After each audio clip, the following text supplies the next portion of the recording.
Interest rate inflation rate سے کم ہو تو سود ہوگا یا نہیں ہوگا؟ عبد المعید راولپنڈی سے پوچھتے ہیں. بعض لوگ کہتے ہیں کہ اگر انٹرسٹ ریٹ انفلیشن ریٹ سے کم ہو تو اسے آپ سود کے زمرے میں نہیں کہہ سکتے. کیا یہ بات صحیح ہے یا غلط ہے؟ 100% غلط ہے.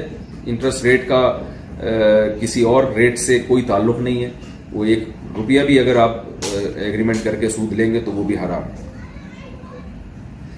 کیا سود دینا حرام اور لینا حلال ہے؟ اس بارے میں وضاحت فرماتے ہیں. عبد المعید راولپنڈی سے پوچھتے ہیں. بعض لوگ کہتے ہیں کہ سود لینا حرام ہے، دینا حرام نہیں ہے. اس حوالے سے وہ ایک حدیث کے لفظ وہ حدیث کے لفظ موکلہ کا ترجمہ سود دینے والے سے نہیں کرتے بلکہ سود اکٹھا کرنے والے ایجنٹ سے کرتے ہیں.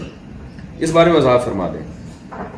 رسول اللہ صلی اللہ علیہ وسلم نے ارشاد فرمایا لعن اللہ آکل الربا وموکلہ وشاہدہ وکاتبہ، کہ اللہ نے سود کی وجہ سے 4 آدمیوں پر لعنت کی ہے: سود لینے والا، سود دینے والا، سودی معاملات کو لکھنے والا اور سود پر گواہ بننے والا. تو یہ چاروں پر لعنت ہے.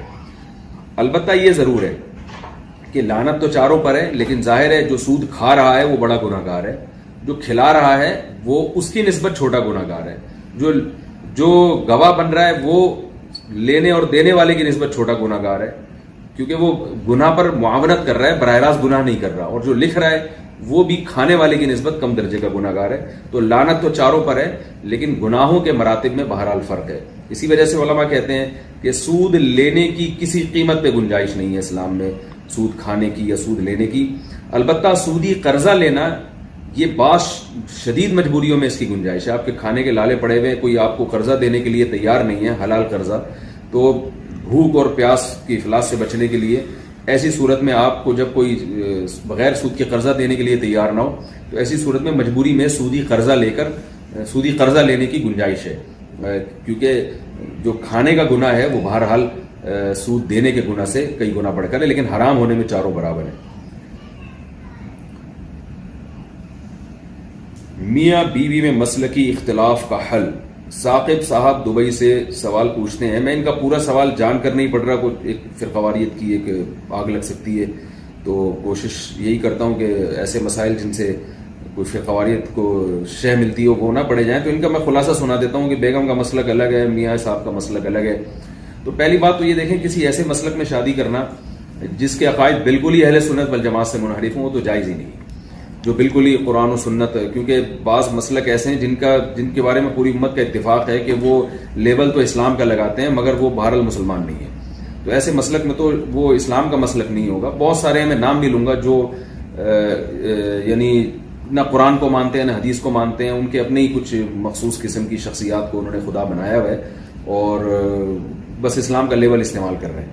تو کسی ایسے مسلک میں تو نکاح ہی نہیں ہوگا، اور کیونکہ وہ مسلم ہی نہیں ہے.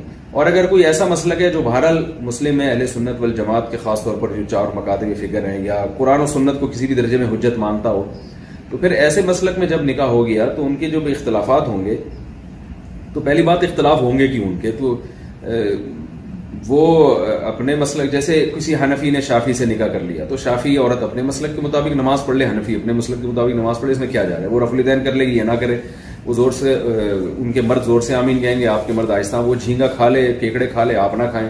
تو اس میں تو کوئی ایسی بات نہیں ہے.